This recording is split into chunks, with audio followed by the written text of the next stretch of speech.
మీద వారు పట్టు సాధించే విధంగా, అట్లాగే వారికి ఆసక్తి ఉన్న వాటి మీద రీసెర్చ్ చేసి కూడా మరింతగా కూడా నాలెడ్జ్ పొందే విధంగా కూడా ఈ యాప్ నైతే తీసుకొచ్చారు. ప్రస్తుతం దేశవ్యాప్తంగా ఉన్న స్కూల్స్ నుంచి పిల్లలని ఒక సైన్స్ ఎగ్జిబిషన్ లాగా వారిలో ఉన్న టాలెంట్ ను బయటకు చూపించే ఉద్దేశంతో కూడా వారి ప్రాజెక్టులను అయితే ఇక్కడికి తీసుకొచ్చారు. ఫస్ట్ స్కూల్ లెవెల్స్ లో ఉన్న ప్రాజెక్టులని పరిశీలించి వాటిలో ఎంపికైన వాటిని అన్నిటి కూడా ప్రస్తుతం బెంగళూరులో ఒక కాంపిటీషన్ అయితే నిర్వహిస్తున్నారు. మనం ఒకసారి చూడొచ్చు, దేశవ్యాప్తంగా ఉన్న పాఠశాలల నుంచి ఆ పాఠశాలల్లో ఫైనల్ గా ఎంపిక చేసిన ప్రాజెక్టులను అయితే ఇక్కడ డిస్ప్లేకి ఉంచారు. ఇక్కడ డిస్ప్లేకి ఉంచిన ప్రాజెక్టుల్లో మరి దేశవ్యాప్తంగా కూడా అన్ని రౌండ్స్ నుంచి కూడా వారు మరింతగా కూడా ఇక్కడికి తీసుకొచ్చిన వాళ్ళు వీళ్ళని ఎంపిక చేసే ప్రక్రియ అయితే కొనసాగుతుంది. ప్రస్తుతం వివిధ అంశాల మీద కూడా పిల్లలకి అవగాహన కల్పిస్తూ కూడా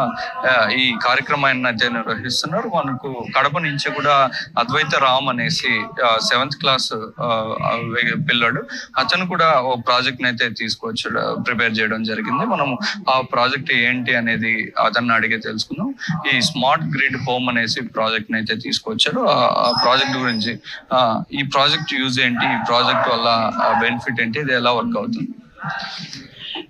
ఇప్పుడు మనం ప్రతి ఇంట్లో కరెంటు బిల్లులు అనేది అయితే కడుతున్నాం. ఓకేనా, ఎవ్రీ మంత్కి కరెంటు బిల్లు కడుతున్నాం. ఇప్పుడు ఈ ప్రాజెక్ట్ని యూజ్ చేసి కరెంటు బిల్లులు అసలు రాకుండా చేయవచ్చు. ఎలా అంటే, ఇక్కడ సోలార్ ప్యానెల్ సన్లైట్ పడి ఎలక్ట్రిసిటీని జనరేట్ చేసేకి సోలార్ ప్యానెల్స్ ని, ఇంకా wind turbines, vertical access wind turbines అనే విండ్ టర్బైన్స్ ని యూజ్ చేసుకొని మన వల్ల ఎలక్ట్రిసిటీ జనరేట్ చేసేయగలుగుతాం.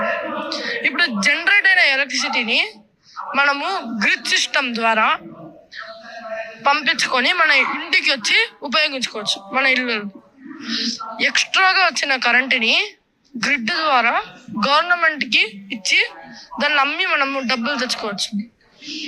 ఈ సిస్టమ్ ని పెట్టుకోవడానికి మనకి ఒక 5 లక్షలు అయితే ఖర్చు అవుతుంది. ఇంకా 5 లక్షల్లో మనం వచ్చి 20 years దీన్ని వాడచ్చు. 20 years వాడి మనం ఇంకా ఇది పే బ్యాక్ పీరియడ్ అని ఒకటి ఉంటుంది.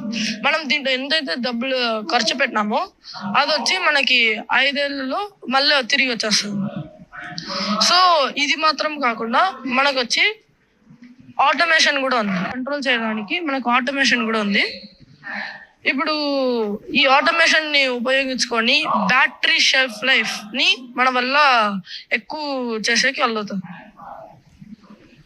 ఇది ఒక 7th క్లాస్ కడపకు చెందిన అద్వైత రామ్ అనేసి ఒక ప్రాజెక్ట్ అయితే తయారు చేశాడు, స్మార్ట్ గ్రిడ్ అనే ప్రాజెక్ట్. దీని ద్వారా అట్లాగే సోలార్ నుంచి అట్లాగే విండ్ నుంచి కూడా రెండింటి నుంచి ఇంటికి అవసరమైన విద్యుత్ ని జనరేట్ చేసుకొని దాని గ్రిడ్ ద్వారా కూడా మనకు అవసరమైన పవర్ ని ఇంటికి వాడటంతో పాటు కూడా మనం ఆ పవర్ ని గ్రిడ్ కూడా ఇచ్చి దాని ద్వారా కూడా మనం ఆదాయం పొందవచ్చు అని చెప్తున్నారు. మనం దీనికి పెట్టే ఖర్చు కొద్ది రోజుల్లోనే రికవరీ అవడంతో పాటు కూడా విద్యుత్ని ఉచితంగా కూడా